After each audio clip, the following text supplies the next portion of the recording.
Welcome to the latest installment of Ty Burr's WatchCast, an audio offshoot of the Substack newsletter Ty Burr's Watch List. Today, we're coming back from an extended break with the latest in our series of podcasts devoted to classics of the new millennium. Conversations about those movies that have come out since the year 2000 and can legitimately or arguably be called great. Today's a special one for me because we're going to talk about one of my all-time favorite films, the 2017 Paul Thomas Anderson movie Phantom Thread. As my guest, please welcome Hunter Harris. Hunter is a critic and screenwriter based in Brooklyn.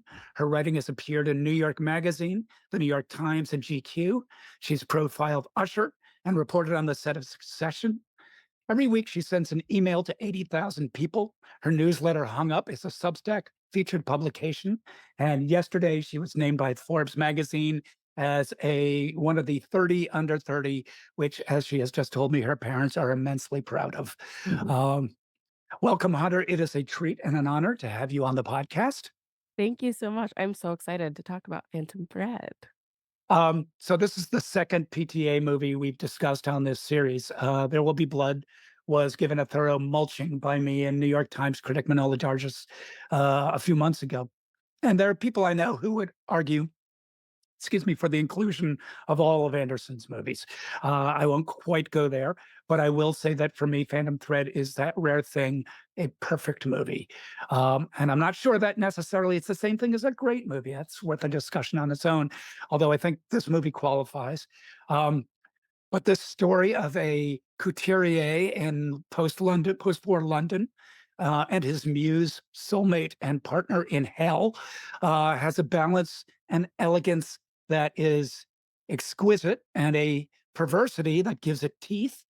I don't think it puts a foot wrong once, and I could watch it just about forever. Um, but that's just me. Hunter, why did you choose Phantom Thread as your pick for a 21st century classic? I I mean, I there's something about Phantom Thread where it makes all these like little transformations sort of miraculously where you really never know where it's going to go. There's like a strangeness to it that I think it just pulls off so beautifully. Like watching the first time I saw this movie, it was like I want to say like a like late night press screening at the Metrograph, and I was just so like what is possibly gonna happen next? Like, it was just so weird and so funny and so, like it's like the tides are shifting so constantly, these, like, little power imbalances that you're Mm, like, "What" who is gonna come out the master here? right. And I also think that, more than the master or, even Licorice Pizza or something, it's like, there's no fat and Phantom Thread. Every single frame is gorgeous and essential and vexing and challenging in a way that it's like, oh, you're watching someone like really at the height of his power, both Daniel Day-Lewis and also Paul Thomas Anderson, and everyone in this movie is so good. You like even Right. the tiniest supporting performance is perfect. That's a really good point. There is no fat on it. Every single image counts. Every cut counts, um, and that's unusual, actually. I think for PTA, and I think he considers every shot in his movie, but some of his movies sprawl, Hmm, um, hmm, and this one is probably his most formally um, traditional movie. hmm, But I think he plays games with that tradition and that formalism, but on the level of just pure cinematic enjoyment. I think hmm. it's incredibly rich, um, which I think goes with the subject. You mentioned Daniel Day-Lewis. So this was his announced to be his final performance, which may or may not turn out to be true. I hope he's, got at least one or two more of them sort of showing up maybe at the end of his life, like James Cagney in Ragtime, um, or maybe more. Uh, but I think a lot of people have tuned into this movie for that reason, and I think it attracted a lot of attention from people who were not expecting this movie to go where it goes. Hmm. Um, and we can talk a little bit about his performance because I think it is a fantastic performance, a complete performance, a full creation. Um, And I do love this story that it really is a collaboration with Anderson, um, both the performance and the film. Mhm, And there's a very funny story about what should we name this character, and I think Anderson came up with the name Reynolds Woodcock, and Daniel Day Lewis just found out perfectly hilarious, mhm. just the absolute funniest name for this particular character. So I was wondering if you could talk a little bit about your impressions of his performance. I was thinking watching it this time, I was like, I don't there's something so, like, fussy and, like, kind of bitchy and catty about Reynolds Woodcock in a way that I'm like, representation matters. He is so like, that one scene when, Alma is, like, buttering her toast too loud, and it's, like, a really great scene for sound design too because you Yep. hear every single possible noise a human can make, and he's like, "Can you just do it quieter, please?"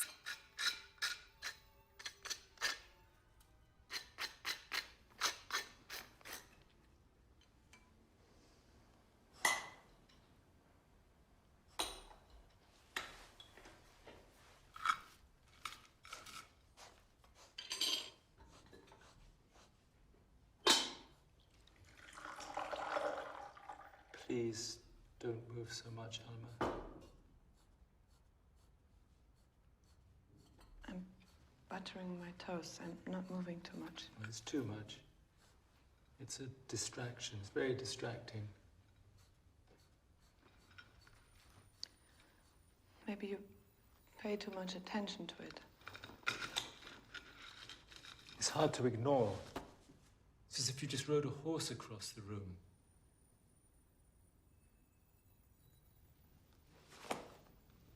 There's too much movement. There's entirely too much movement at breakfast.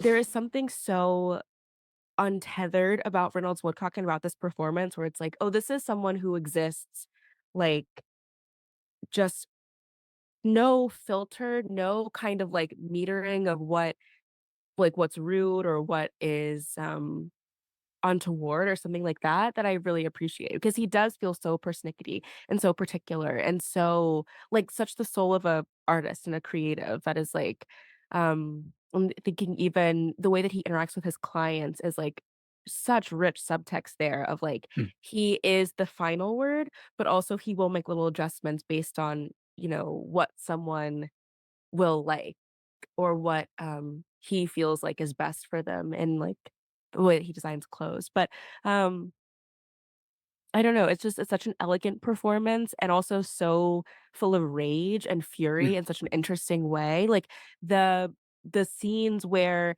he's so childish in some of his, debates with Alma, where he's like the dinner scene where he's like, "Are you a spy? Do you have a gun? Where's your gun? Have I been dropped on foreign soil?" Like, all of that stuff is, like, just The hilarious. hell is it about? Are you a special agent sent here to ruin my evening and possibly my entire Why are you life? so rude to me? Why are you talking to me Is this like my this? house? This is my house, Yes, isn't this it? is Is your this house. my house? Of course, it's your Or did house. somebody drop me on What a foreign question. soil behind enemy lines? You I'm brought me surrounded on here. all sides. It's you who brought me here. When the hell did this happen? Who are you?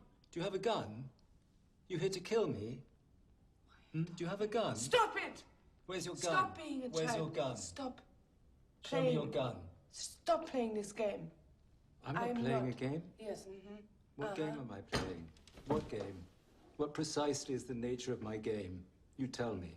Oh, this whole... What?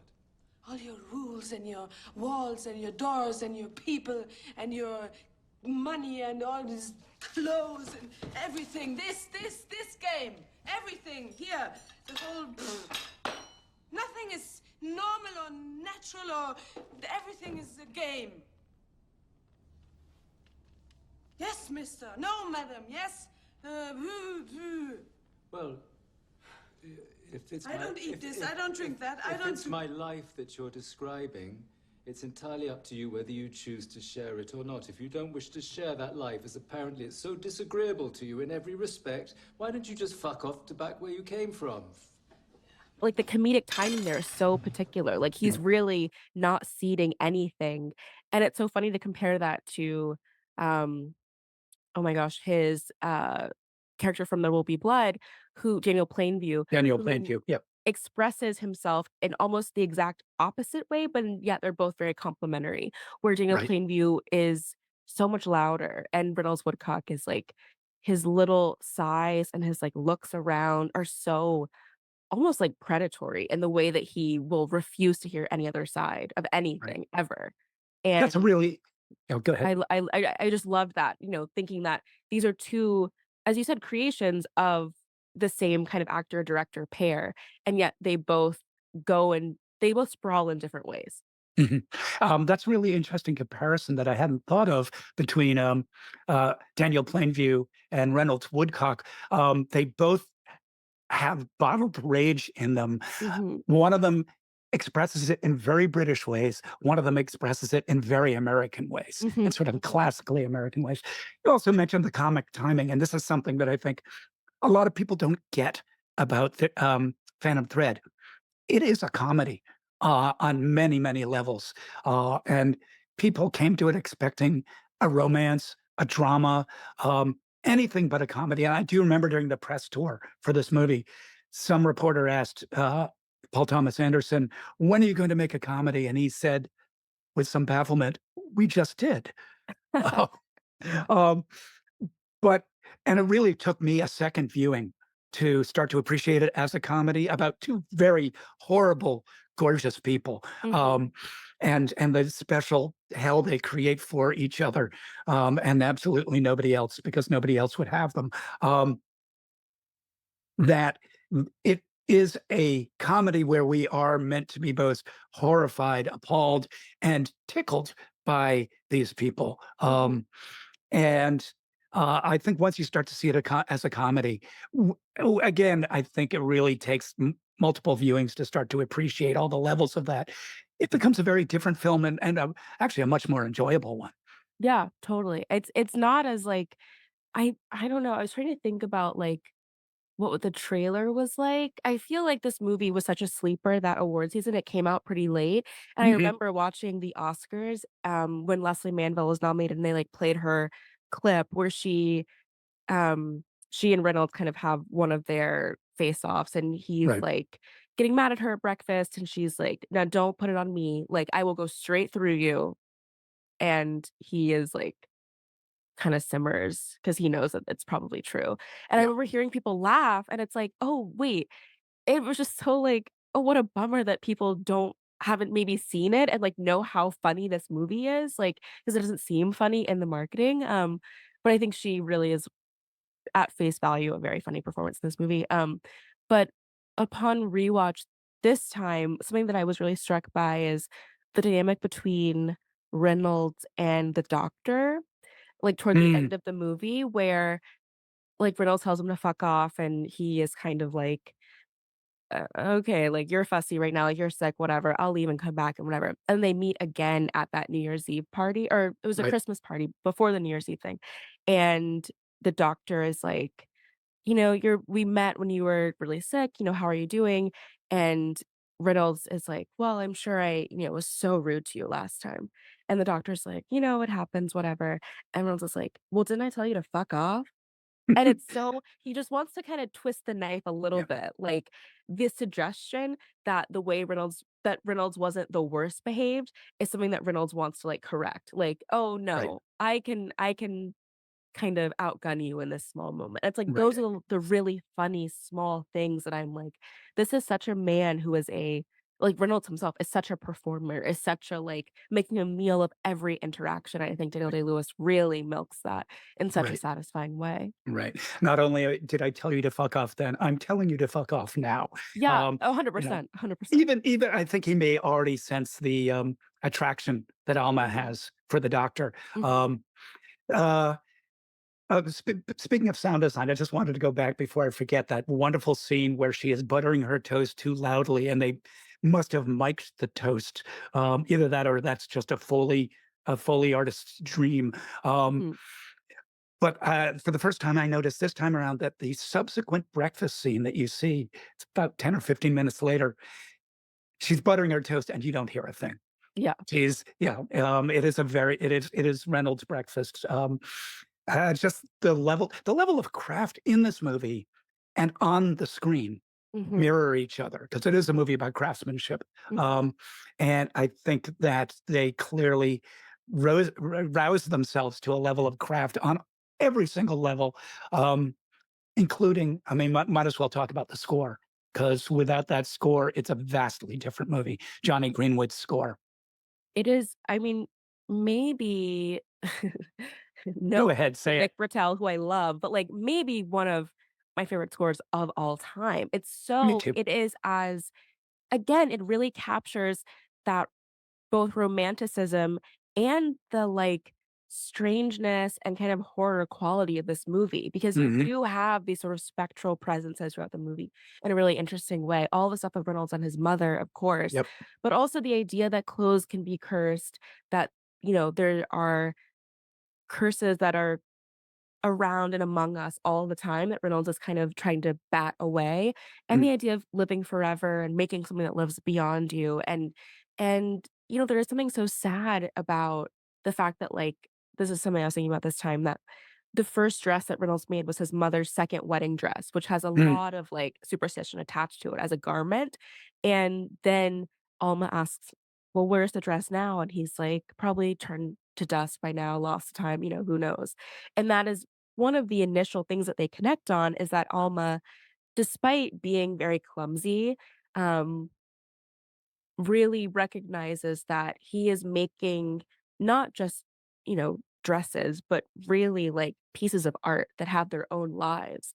And even mhm, the way that like later in the movie when they talk about the wedding dress, the way that Cyril says to, like, the seamstresses, "Oh, well, the dress will make its journey to Belgium in the morning. It has to be ready by mm, 9 AM."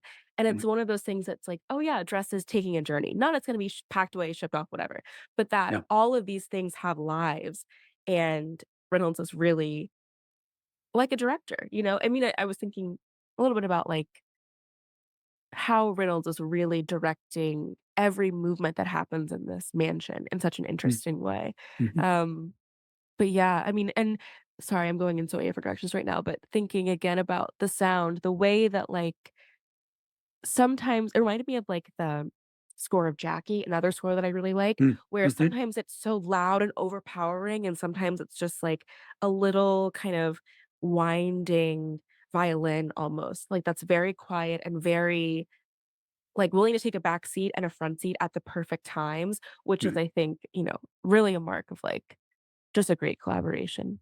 Right, right, and there are moments where it becomes very swooningly melodramatic and period Mhm. appropriate and just Mhm, gorgeous, and there are moments of sneaky little atonality, mhm, just to cue you that things are not quite what they seem.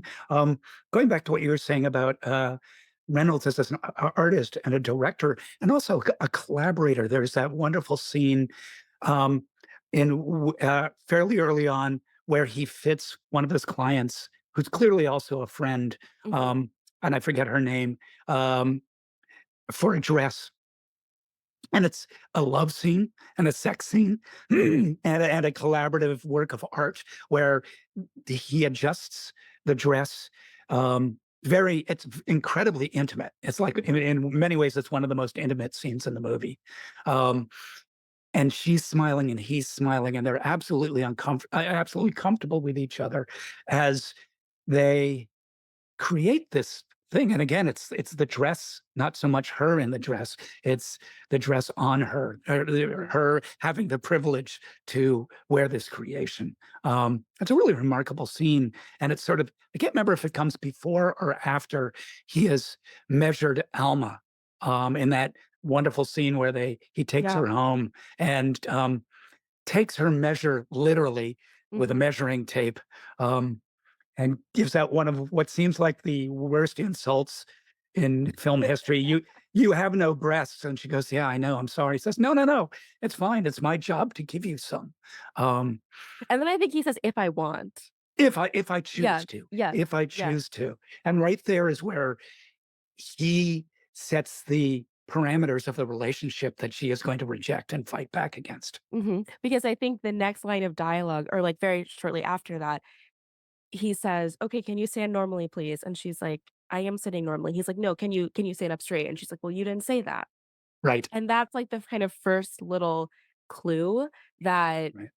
they are almost equally matched in a certain Yeah. way. That there is Yeah. this element of Alma that is really does believe that she knows best, which is their entire dynamic. But something else that you said that I was thinking about, what was it? Um, oh, yes, I'm so glad that you called it that first fitting that we see with, like, one of his clients, a sex scene, because there Mm. are so many moments in Phantom Thread that are truly so erotic, but, like, Mhm. it's at the same time, they kiss maybe twice, Right. and that is really the mark. I mean, I'm thinking about this because I just watched Saltburn, a movie devoid of any real thrill or eroticism or anything, but Mhm. really has convinced itself that it has all those elements. And Um, some people as well. yeah, I'm not even gonna touch that. I don't know how you think that's like, how anyone thinks that's a good movie.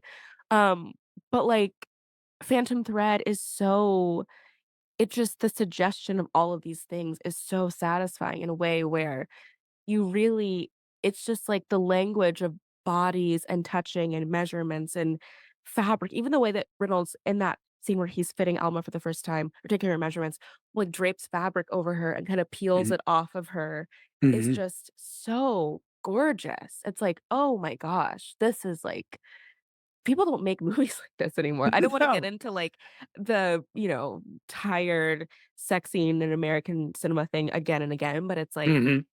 Phantom Thread is one of the sexiest movies I've ever seen, and it's like Right. everyone's fully clothed throughout, except for Right. Barbara Rose when she's getting the dress, taken off of her, which is again, Right.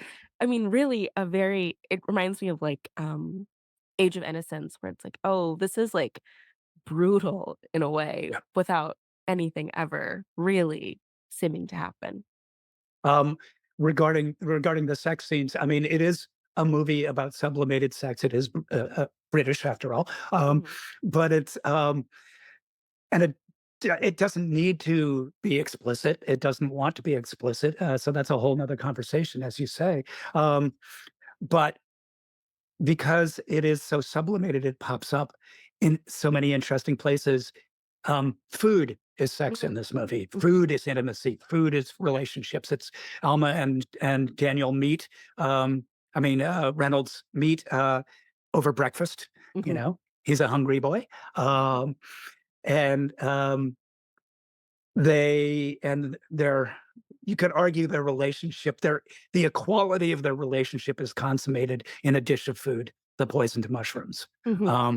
um, which he doesn't understand the first go round, and he does the second. And to me, one of the greatest scenes in the movie and the funniest scenes in the movie where where they understand each other and you understand they understand each other is when he um, takes a bite of that second meal, the omelet, the Mhm, second meal of mushrooms, and he knows what he's eating, and he takes a bite, and he takes his fork, and he just kinda goes, "Huh," and he just points it at her with this little "fuck you" gesture, that I am meeting you on your ground, and I'm going to see this through. mhm. I just and I didn't appreciate that. I don't think a viewer can appreciate that moment until the second time around. When you because I think the first time you see this movie, which is really what many people will only see it once, and they don't quite get over that shock of why is he doing this? How is this relationship so fucked up that Mhm. she's trying to poison him and he's allowing it on some level? Um, that you And he need some means time. it on some level. Like, Yes, that's absolutely. kind of where we land at the end of the movie. It's like, oh, he does need I remember, there was this interview that Paul Thomas Anderson did with Kyle Buchanan about, like, how he kind of got the first idea when he was sick, and Maya Rudolph was, like, Mm, kind of, like, tending to him, and he was like, "Wow, what an interesting kind of dynamic here." And I do think that, like, a very creative person maybe in some way needs to have, like needs to be taken care of. It needs to kind of have to give up that level of agency and, like, right. directedness or something.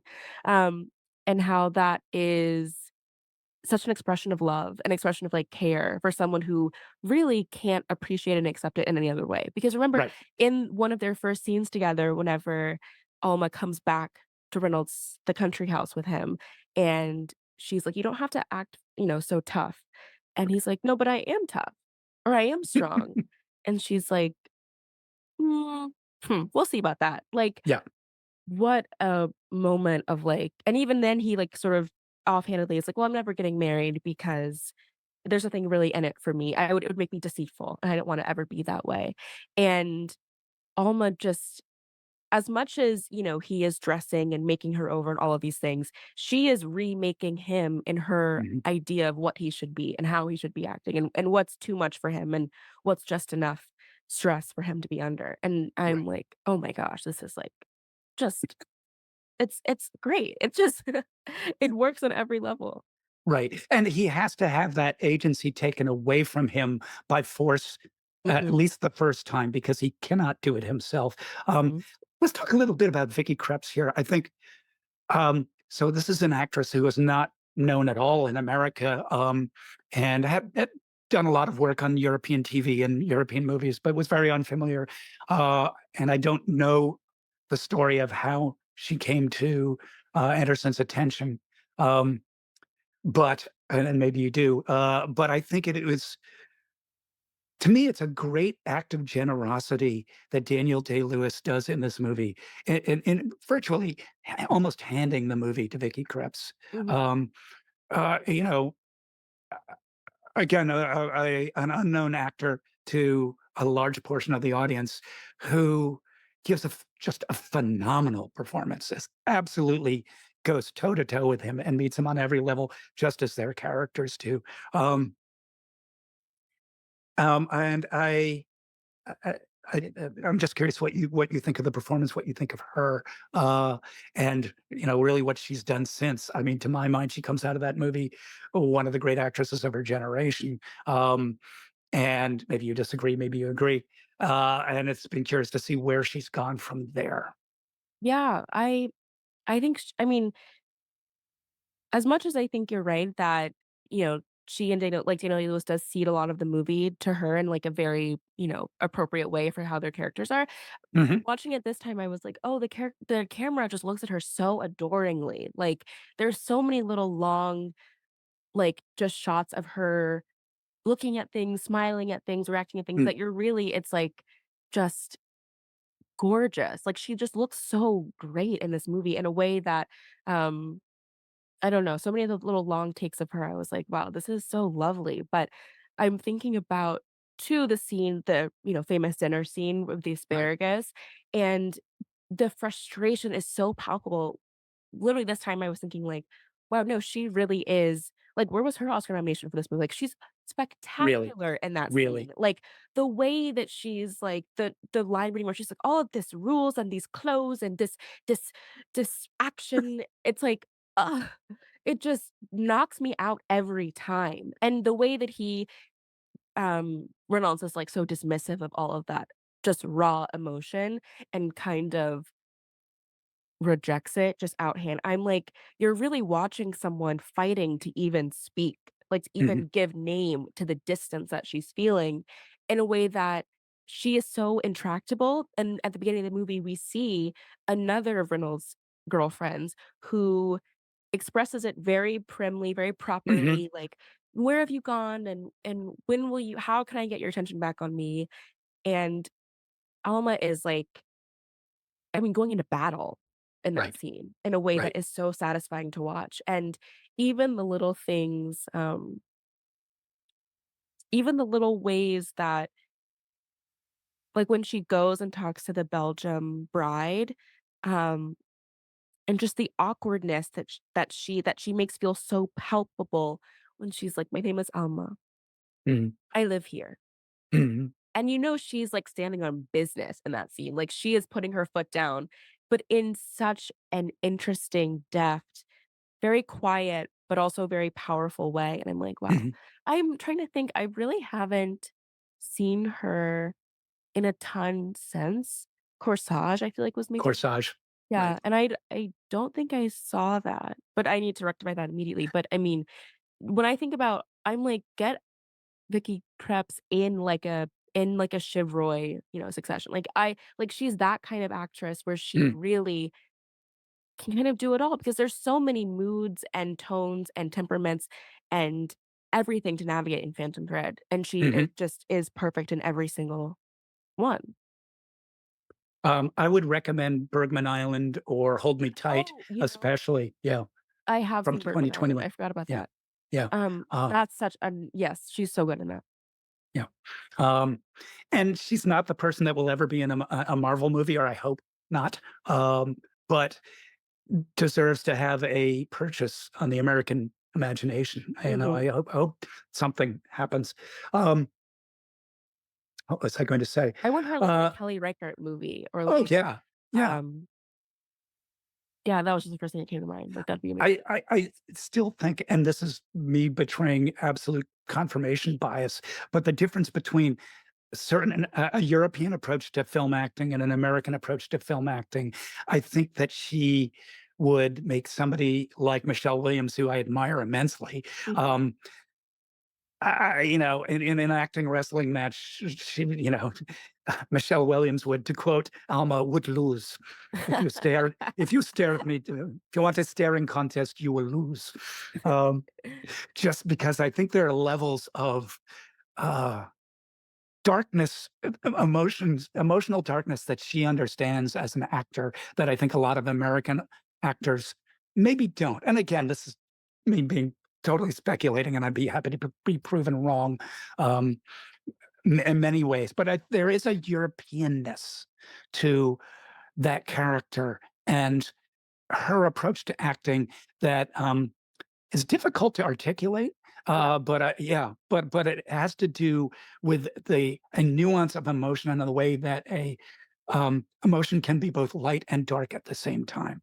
yes, Um, I think yes, exactly that, because I think a lot of American actors will play, like, up, if that makes sense, or play yeah, out more, and yeah, she really is, like, willing to let something kind of lie and simmer and but still hold your attention and hold on to it in yeah, a way that I'm like, "Oh, 3 things are happening here at once, and right. this one expression, and this one little just, like, movement, action," and I think, um, I b with this too, like, the scenes of her with the other seamstresses, I found Ah, really interesting this time around where yeah, it's like she's not really a craftsman, and she makes that one homely little ugly dress right. for her dinner with Reynolds, which is ugly in, like, the most satisfying way. It's just very awkward.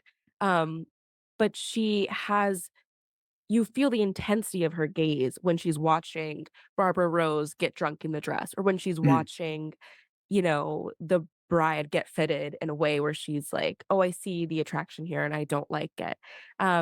Where she really I don't she's just playing those things very just sensitively in a way that I mm, just find really, really lovely, but with the sound design too, it's like the way you can hear sewing and hear ribbons and hear things being fitted and stuff, like, the toast gets all the attention and rightfully so, but the way that, like, wearing a dress suddenly has a sound, like, something mm, being fastened and buttoned has a sound that's mhm, so specific and particular, as you said, this is a movie where the craftsmanship really is just, like I think I interviewed Mark Bridges, the costume designer, mm, and, obviously the dresses get so much attention, but, like, Reynolds' own outfits, even, like, the yeah, kind of sewing jackets, Cyril's dresses, the way that Cyril's heels kind of they don't clack across the floor like Devil Wears Prada, Condé Nast Lobby.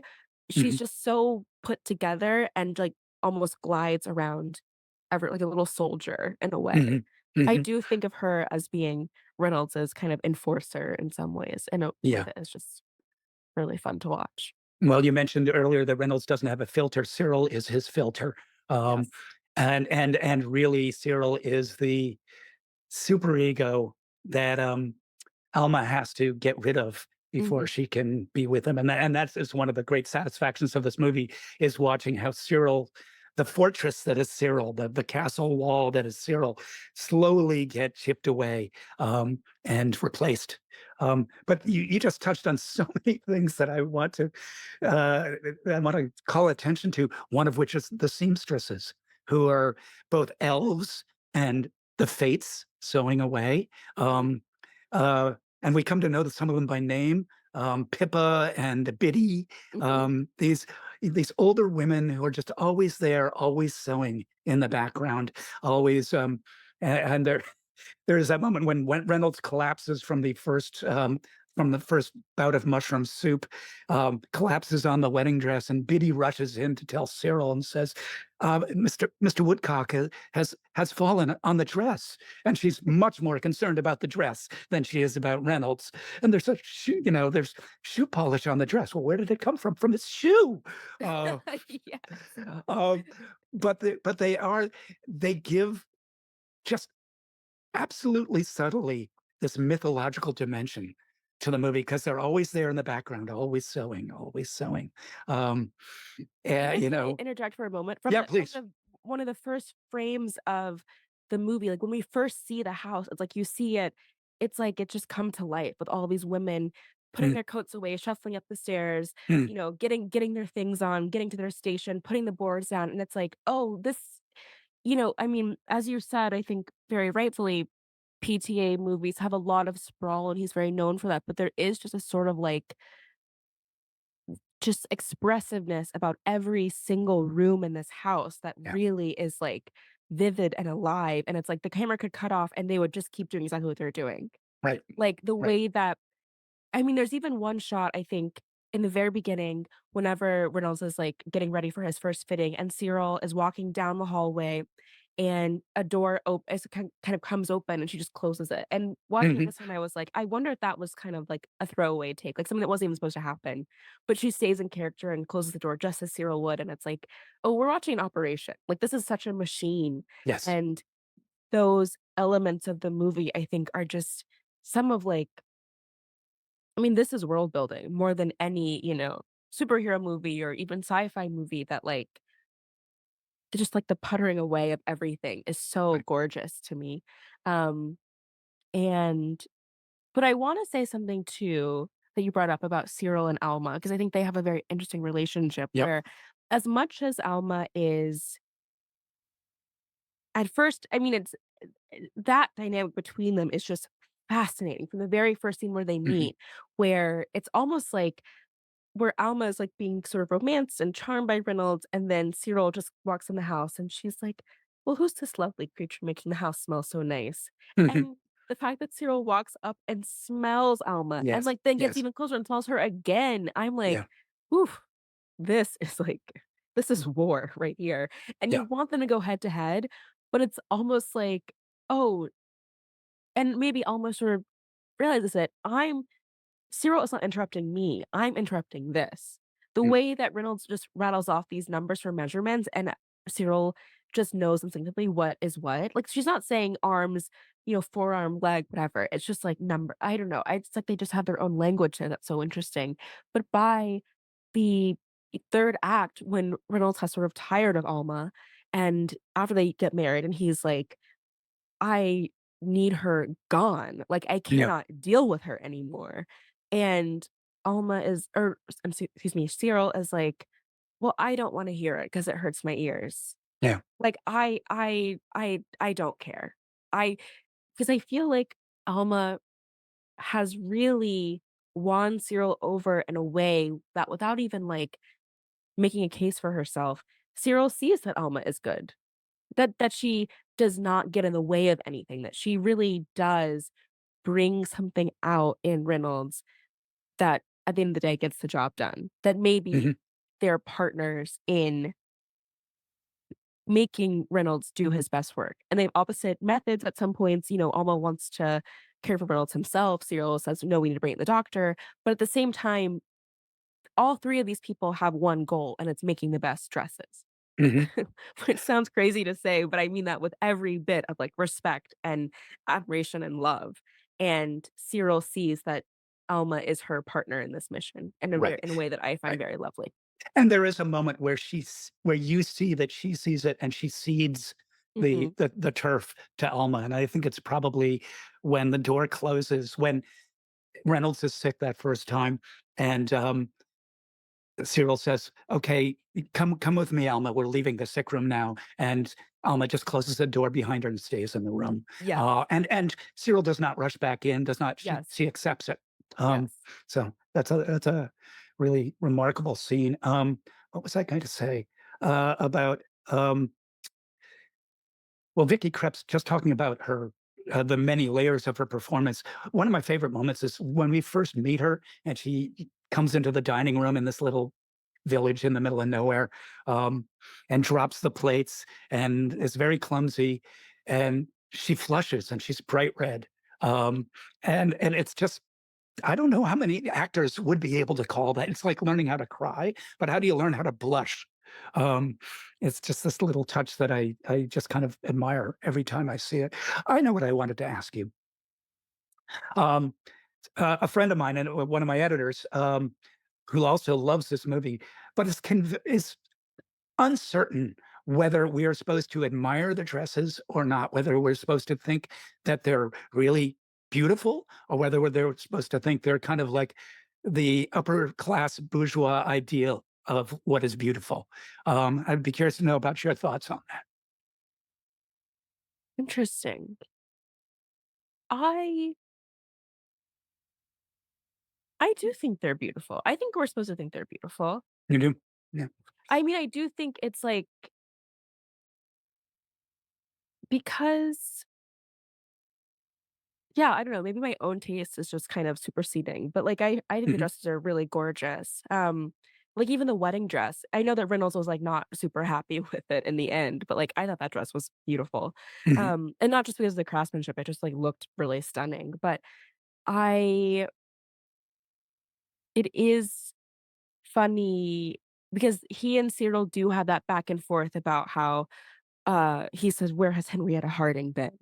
And yeah, Cyril says, "She's been to another house," and he's just, like, furious about this, right. and I do think that we're supposed to kind of get a sense that maybe not to be like fast fashion is taking over, but, like, there is a new modern style that he is very consciously not making. Right. That the level of, like, detail and craftsmanship and also just kind of maybe, formality of his dresses might be going out of style in a way, and that is maybe what he and Alma part of their attraction is that she's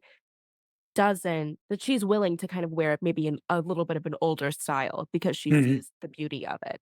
I mhm. think that is something that, so interesting because I'm trying to think, like, even in that one wedding scene or even in the fashion show, like, what other people are wearing and how that's kind of reflected. But I don't know. Interesting.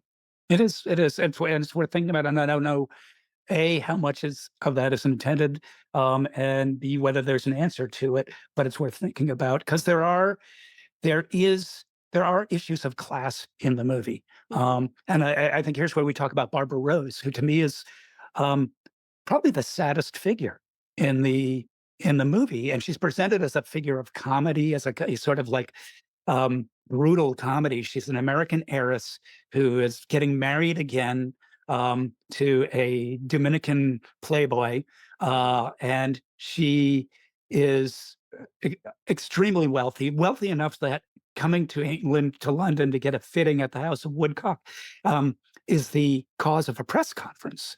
mhm, That's so she's like Barbara Hutton. She's one of those post-war heiresses who the news media follows around. She's also a hopeless alcoholic and incredibly insecure who can't even try on a dress without bursting into tears because she feels she looks ugly. mhm, Um, and she's a pathetic figure in every sense of the word. And the movie and Reynolds and Alma treat her horribly, horribly.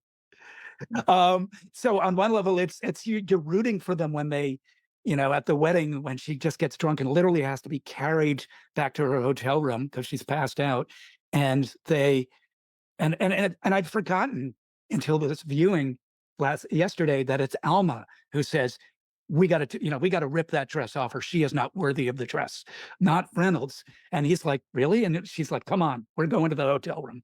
Um, and it's a humiliation for this woman.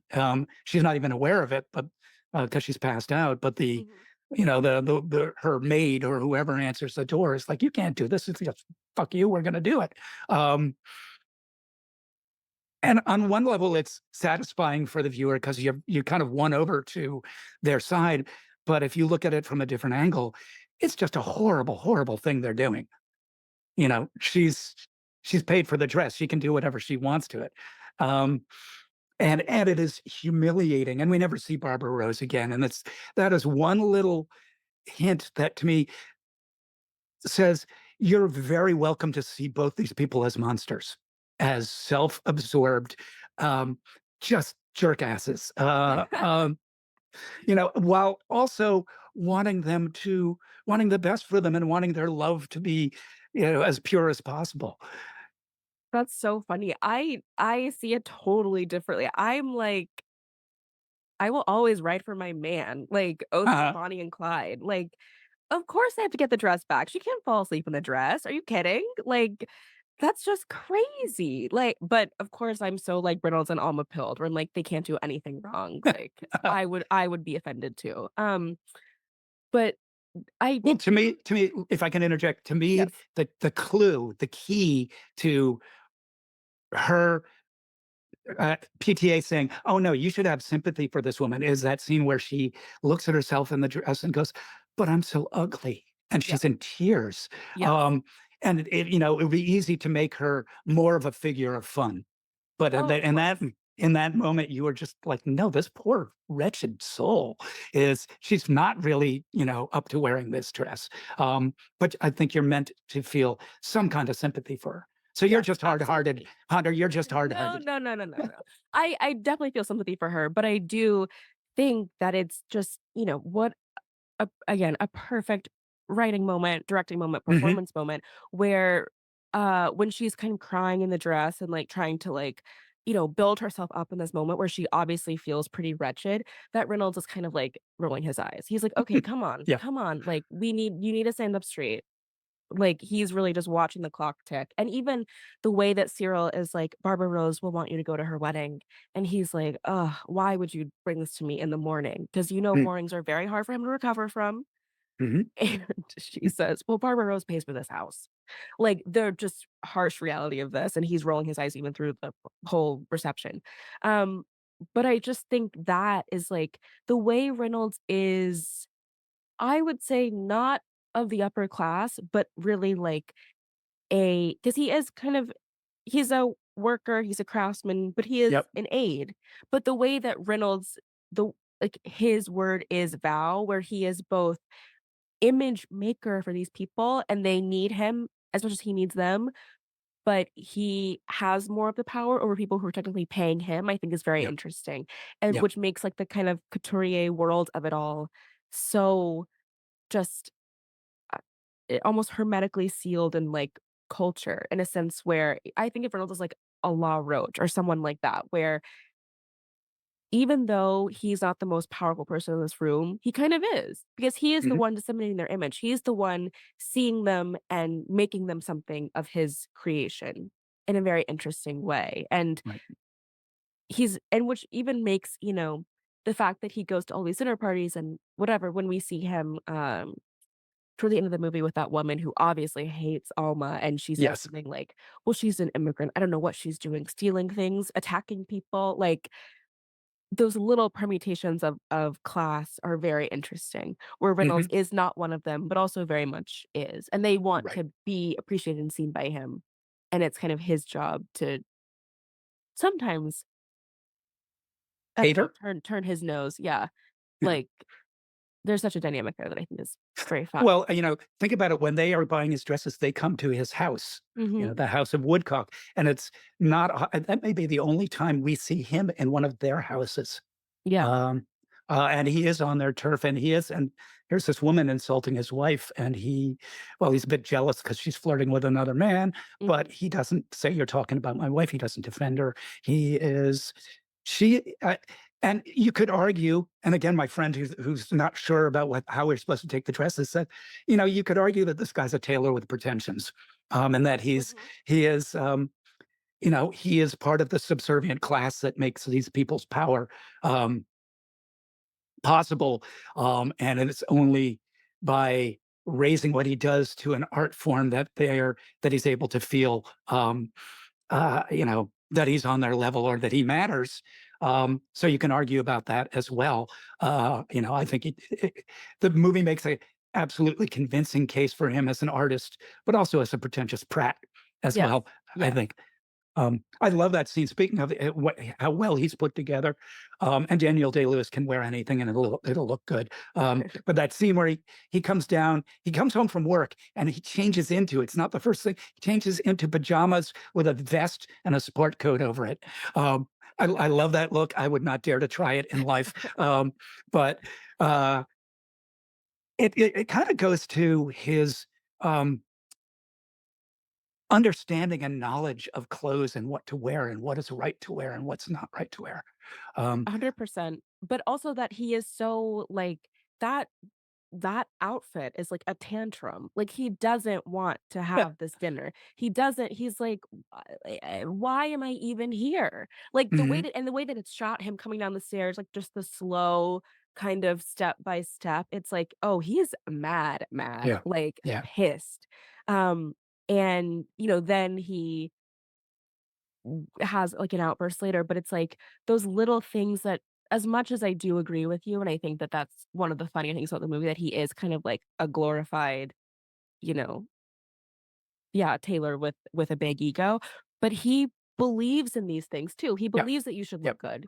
I mean, the way that we watch him in one of those first scenes, shaving himself, trimming his nose hairs, Mhm. pulling on those elegant socks, which I think I read are the Pope's socks. Like they got them from the same place that the Pope goes to get his like Of course. red socks. Yeah. And it's like those little details. It's like, oh, he is adorning himself Yeah. in a way that is very beautiful. And I feel like I say this all the time, but I think that, like, this idea of male vanity is really not explored enough, and Mm. this Mm. movie does it so interestingly, where everything that when you're watching him fitting these women, it's like, how much clothes mean to women and makeup and beauty and all of these things, but it's like they mean just as much to Reynolds, and he uses them as language and as, you know, um, a defense mechanism, and also Mhm. as like a uh, I don't know, action, a reaction to everything just as much in a Right. way that I think is very meaningful. Right.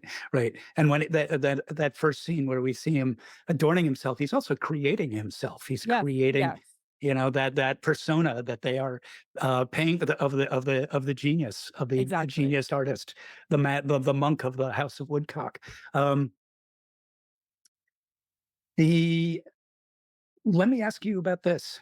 The final scenes, which I just love the way this movie ends. It just Mhm. ends again, I think, perfectly, both musically in the way the Johnny Greenwood score kind of trickles down those piano steps and then Mhm, lands on a chord that a resolution chord, mhm. um, which you realize you don't get that in movies these days. But and it's sort of one odd thing of the movie is that it's narrated by Alma. Then the movie occasionally returns to her telling the story to the doctor, to the young Mhm. doctor that she's presumably been flirting with.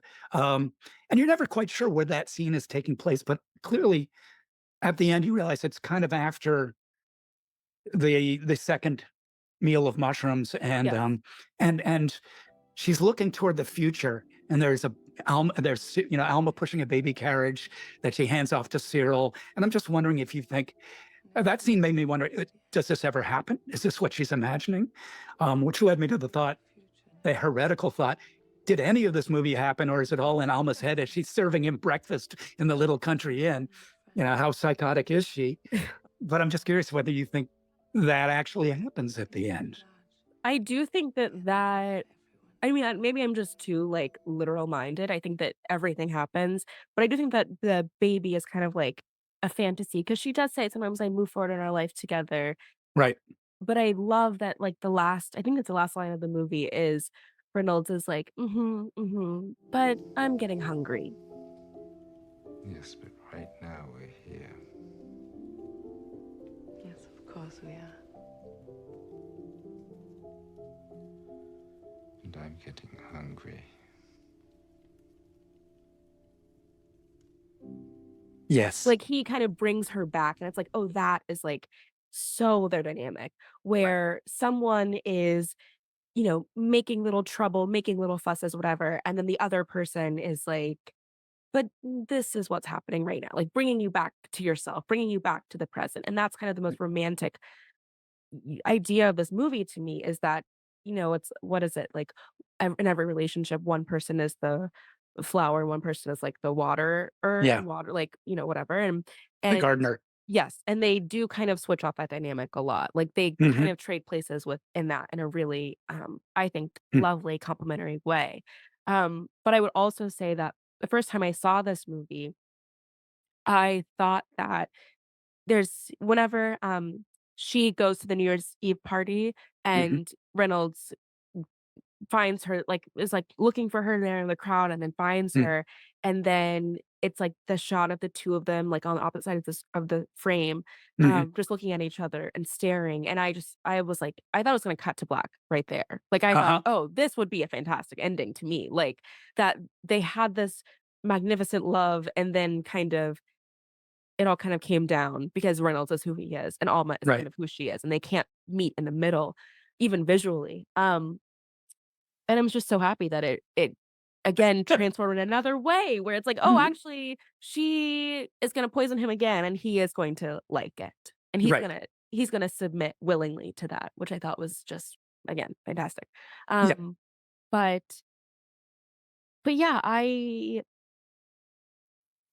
hmm, I think to answer your question, I think the baby is part of the fantasy, but Mhm. I do think that maybe it never happens, and I love that the last, like, frame, right, is them doing their like, kinda puttering around, him dressing her, him Yeah. measuring her, her standing for hours wearing the dress, like, because maybe they never leave that room and that's kind of all that they ever become, and even Right. that is kind of lovely to me. Right. And that's the, under the image under the final credits. Yeah. So it's not even a plotted scene, it's just kind of, here's where we're leaving them. Here's where they'll always be. Mhm. Um, Mhm.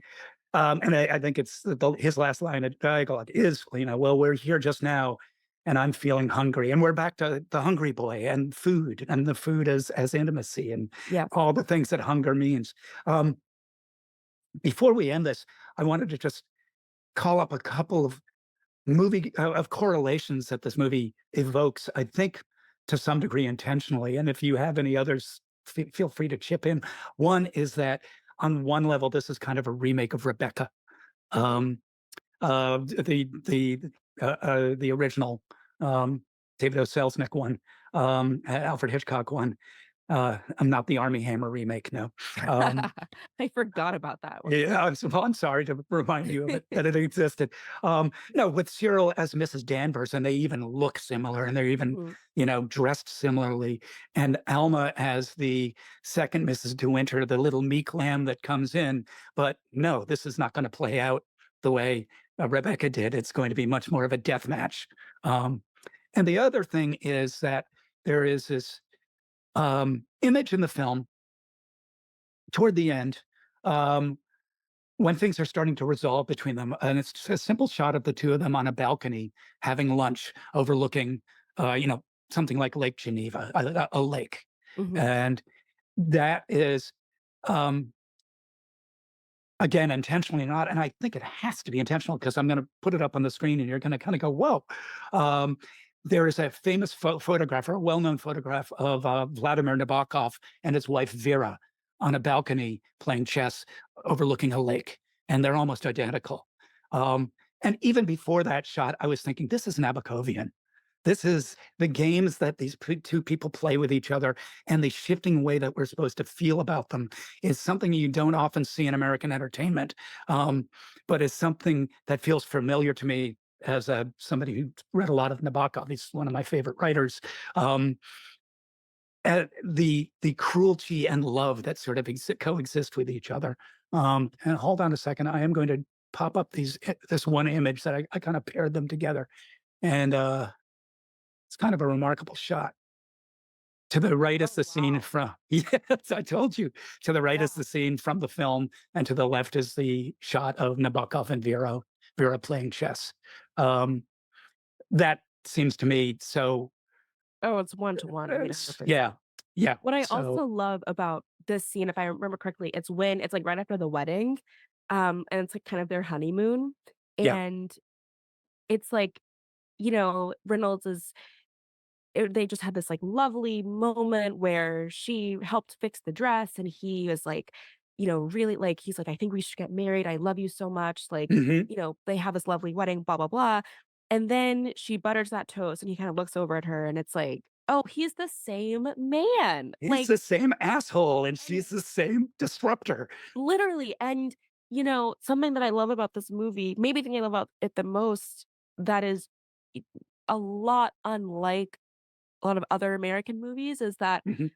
people go through these metamorphoses and they change, and it's like and I love the sort of Aaron Brockovich, like, small person becoming big, and Mm. you watch someone really accept into their power, whatever, but what I love about Phantom Thread is, like, they don't ever really change. It's not meek Alma No. from almost she bursts into this like, she almost stumbles into that first scene, and Mhm. she never stops being awkward and sort of impulsive and very demanding of him, and he never stops being fussy, but they just kind of learn to temper each other and kind of live harmoniously. But Mhm. that's, like, the first clue that, "Oh, this is not just a love story." He still is himself. He's still a little bit Yes. mad that he has to be here, and I just love that was, like, one of the first things I was like, "Oh my god, I'm obsessed." It is hilarious because you can see in his head, "I've made a terrible mistake. Yes. She's Yeah. buttering her bread again, too loudly." Um, okay, any final thoughts that you have before we go in? I I I just think don't that I think if so. I feel like we've hit almost everything. I do wanna point out, before I forget, it is to me a very formal movie and formalized movie. Every shot seems considered, everything seems balanced, it's about elegance. There's one moment of improvisation or one moment that feels improvised, and Mhm. that is Alma's outburst at the dinner when she's just had enough of him, and she's just railing against all the pretension, and she's literally just sputtering, just Yes. um, and Yes. and and at one point he says, and I think I screenshot it, but I'm not going to put it on just because it made me laugh so hard. He says, "Well, if you don't like it, you can just go back where you came from." And Yes. she gives him this look that's it's just sort of like, "Fuck you," expression on her face that is very, very funny. Um, and it's that one moment that breaks the formality, the elegant design of the movie. Um, and I would love to have been on the set because I bet there were a lot of takes that were very funny. Yes. You just get the sense that the PTA is allowing Krebs free rein in that Yes. moment to just kind of express her exasperation.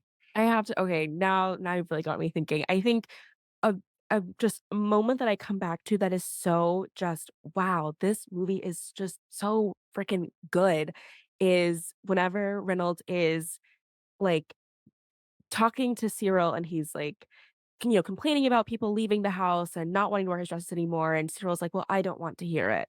And Mhm. then you just the way it's like so quietly and like out of focus, you see Alma coming in Yeah. the background of that scene to tell him that Mrs. Vaughn, likes the dress or like she's finished getting with the fitting.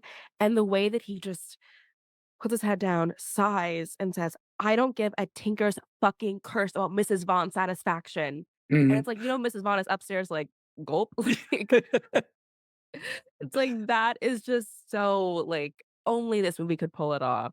Yeah. It's Yeah. it is I'm so happy that you chose it because I really do think that, like, in I mean, now and for however many years on, like, it's crazy this movie didn't win every award, win every Oscar, like, it is so perfect in every Yeah. way to me, Yeah. like, what an achievement. And I do wonder because so again, I know a lot of people who went to see it because, oh, it's Daniel Day Lewis's last movie. Let us pay respect, and then it came out baffled and sometimes angered. And as I was mentioning in my last podcast with Glenn Kenny, I have for entertainment. I like to go on to Amazon and read the user reviews of movies I love. Um, just because I find it really interesting to see how Mhm. other people perceive these things. And again, for your entertainment, you might want to go look at the user comments on Phantom Thread because there are people who absolutely are on the same wavelength with it as you and I are, and Mhm. there are people who are pissed, who are just really upset that Daniel Day Lewis chose this as his last movie, or anchored because they just didn't know how to process a romance this unusual and this spiky and cruel. Um, and I just find that interesting to see the different people's perceptions of this. But I do think it's a movie that was misunderstood when it came out. I think Vicky Krieps should have won the Oscar. I Mhm. forget who won that year. And Oh my gosh, wait, I'm sorry.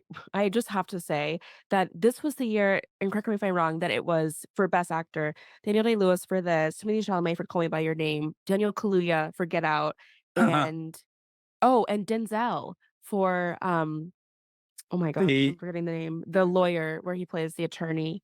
Um, I oh can't think of it. yeah, that one, yes, the way he Yes, plays and eh, uh, and the the winner was OCD lawyer. Gary Oldman.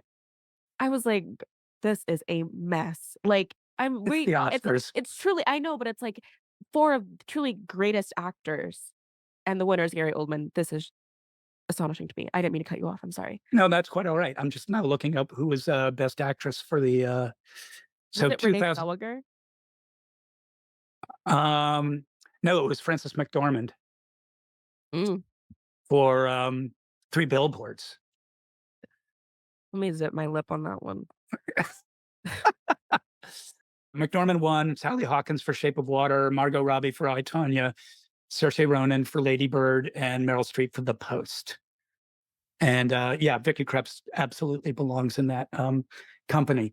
Uh, but I do think that this is a movie that people are gonna come back to 10, 15, 20 years down the line and say, "Oh, this was a classic." I think Mhm. people will understand it in ways that, mainstream audiences who were just drawn by Daniel Day-Lewis were not quite ready to sort of accept what it was doing. But I think this is a movie that is that's stature is going to rise. Um, 100%. And I yeah. do to your point about people coming because it's Daniel Day-Lewis's last movie, I mean, when you go in and the expectation is there will be blood, which really, again, a movie that works on every level, but is Yep. much more, like, straightforward in some way, like, it Mhm. is a lot easier to get into the sense of it, where Phantom Thread really just shifts before your eyes in such a way that you're like, "Oh, I didn't know this was the movie I was watching." I mean, Right. when I even first heard about Phantom Thread, someone described it to me as it's a little bit like if PTA made 50 Shades of Grey. And so I went in with the expectation that it's gonna be, like, a little sexy, little odd, and, Yeah. I mean, that's, like but once you know that it's not going to be kind of a stuffy movie about Christian Dior, like a biopic, Right. it just really becomes it just blossoms into something Yeah. much stranger. Yeah. And that's a good verb for it. It is a movie that blossoms. Um, all right. Well, that's all we have time for today. Unfortunately, we could go for another hour, I'm sure. In upcoming weeks, keep an ear out for new episodes of the WatchCast, including with my guests will include Washington Post film critic Ann Hornaday and actor director Alex Winter, who will be talking with me about Terrence Malick's The Tree of Life. Ann Hornaday will be talking about Sarah Polley's Stories We Tell. I am Ty Burr, and you are listening to Ty Burr's WatchCast, part of the Substack newsletter Ty Burr's Watch List.